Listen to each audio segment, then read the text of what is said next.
Comrade Peter Bunting. Why, you know, say Comrade Bunting have a lot on his chest for September when you want to get off and chest. Not true. Big up Comrade Bunting one more time. So we move right along to the General Secretary of the People's National Party, a man who was afraid to mince his word, the doctor, and I say to pronounce them, Comrade. Current leader and the next Prime Minister of Jamaica, a man who is honorable even before he went into Parliament. Current leader Mark Golden. Comrades all on the platform, comrades in the audience, and of course, my brethren, the man that is the reason why we're here today, the Vice President of the party, the Mayor of Spanish Town, and the candidate for Southeast St. Elizabeth, Comrade Norman Scott. Respect you. Well, comrades, I want to say just a few things to you this evening, because I hear them say when we go to meeting, if we talk about what we are going to do, but me still believe that at least one somebody still have to talk about what them are going with. At least one of them must talk about what them going on with. And I stand here this evening like Comrade Peter Bunting, not afraid of anybody who might want to sue or do anything like that. Because I stand here this evening to say me shame because my Prime Minister is a liar. And when I was growing up in Bamboo in St. Anne, my granny tell me say, every liar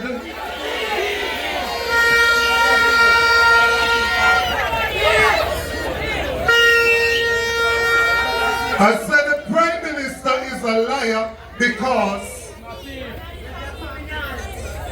when Justice Panton said there are people who don't read the report, I never mean matter.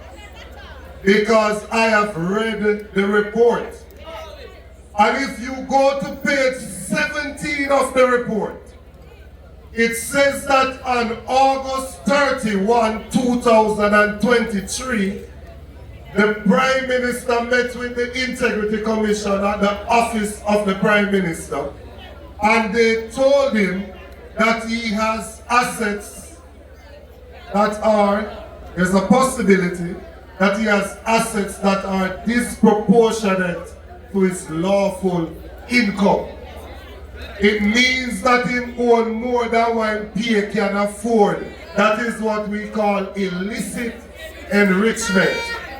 It is in the report.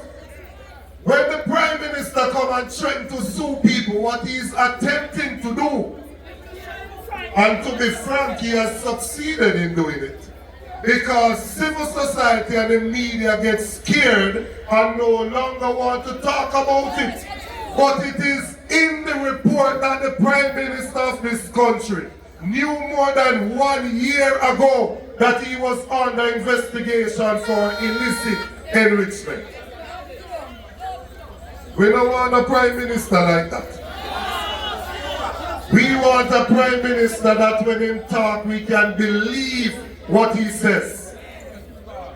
If the Prime Minister knows that the discussion about illicit enrichment was the most topical issue in the country for a year, and he was under investigation and assessor to nobody, what else is he hiding from the people of this country?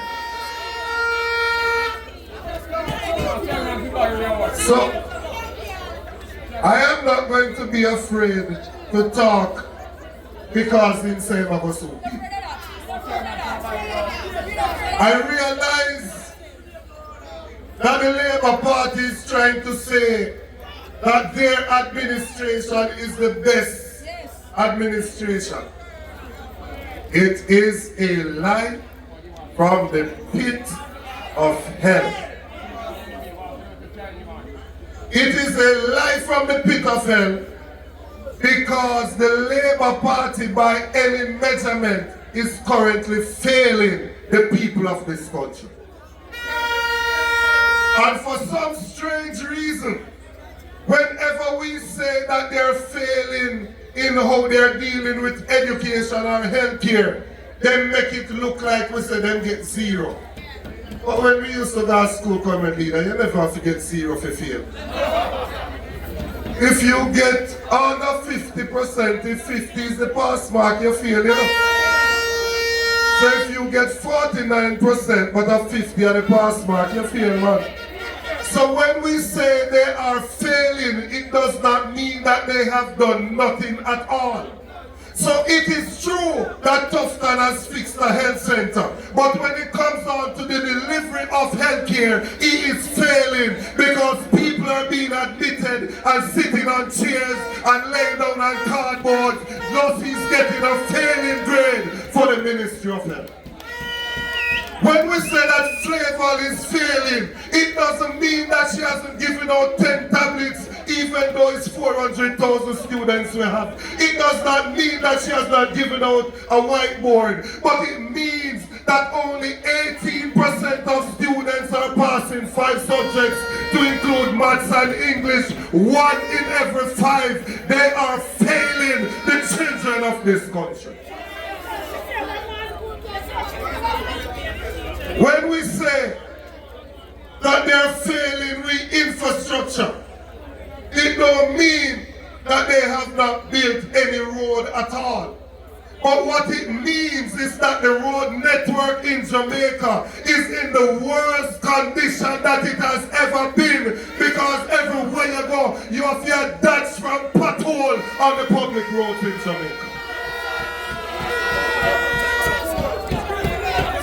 When we say they are failing with crime, it does not mean that they have not bought 1 or 2 police vehicles or a bulletproof vest here and there. But what it means is that when they took over, murders were at 1,200, and for every single year of this government, the murders in this country have been more than where they inherited it. What it means is that because of their state of emergency, they have displaced criminals, and so now you have murders taking place in some peaceful area where it never used to happen before. Some place in St. Elizabeth, some place in Manchester, some place in Clarendon, and in Westmoreland that we now have murders. We never used to have those sort of crimes before. When we say they are failing with cost of living, we're not saying that they're not doing nothing at all. But what we are saying is that if you go to the supermarket now, every single person that walk up to the cashier leaves something at the cashier counter because they cannot afford what they put in the basket.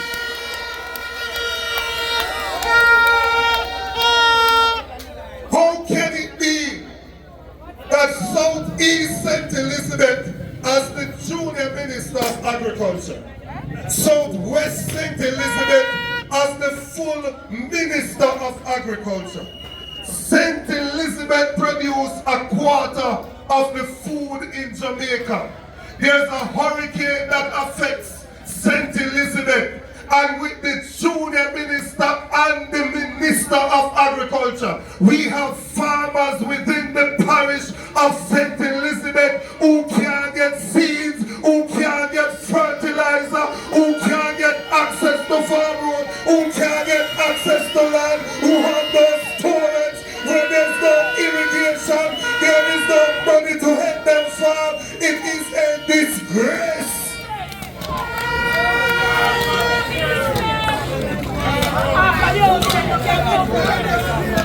They want to tell us that they are doing well. Agriculture employs the most people in the country, but it does not make the most contribution to the country. How can it be that Floyd Green want tell me say him a good minister of agriculture. And Frank wants to say him a good deputy.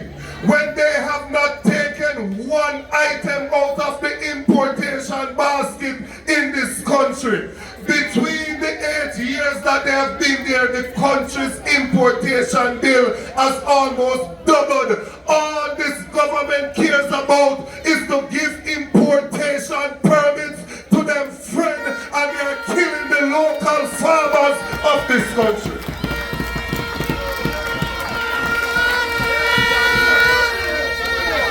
How can it be that man will run hardware, man will run haberdashery, them get importation permits for onion when the farmers in St. Elizabeth have onion that them reap and it has spoiled because their member of parliament has given out a permit that caused them not to be able to sell their produce.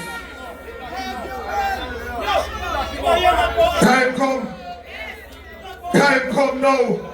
It is time for the PNP supporters to get serious, that by any means necessary that is peaceful and lawful, we are going out there with the power of the pencil. And when they call that election, I don't care what the name of the person representing the PNP, may I look for the head and I'm casting my X squarely beside the head.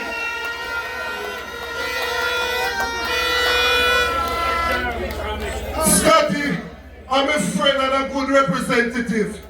But when you go out there to vote, this is not about Scotty. This is about the future of our country. This is about the PNP rescuing Jamaica from this cruel and corrupt and wicked administration. So comrades, I just want to appeal to you that you have to go out there. I have to friend up who you have to friend up.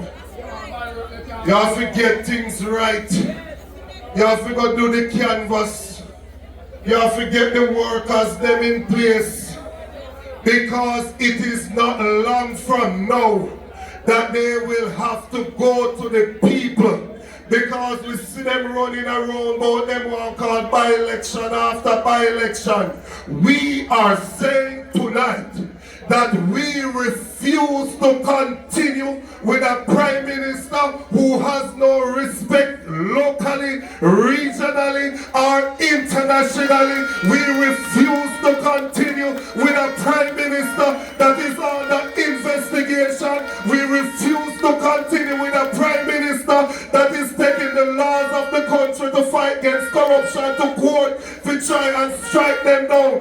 We want decent people in leadership, people that we can be proud of. So we said to the Labour Party from Junction in St. Elizabeth, no matter with the by-election, call the general election. Now let us go to the polls because time comes and we choose change. The word is love. When a cry is so easy, when you're rolling with me, it has no scary. We represent the Gaza. We no afraid of nobody, no afraid of nobody. We no afraid of nobody, no afraid of. The General Secretary, I'm Miss Lucky one boy that you know one more time.